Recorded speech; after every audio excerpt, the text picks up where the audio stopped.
That was lightning right there. It's just coming down. It's like a hell of a storm.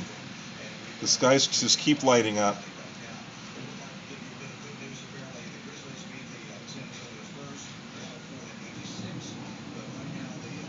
This is intense.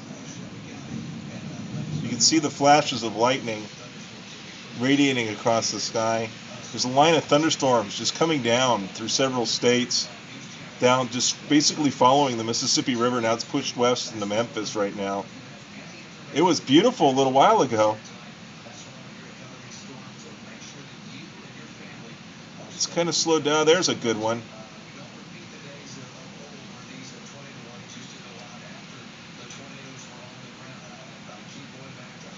It's kind of an amazing sight. There's the Peabody Hotel. It's right across the street from where we are staying here.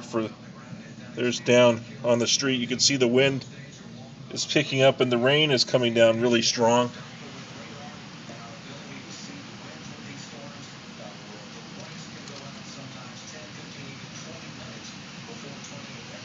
Wow, this is kind of intense. Now they're saying there's no tornado warning right now in our area, but it's severe thunderstorm warning. And boy, we're seeing it come in. You still see the flashes of light. We lost cable a little while ago. Still have power. Look at that. Wow.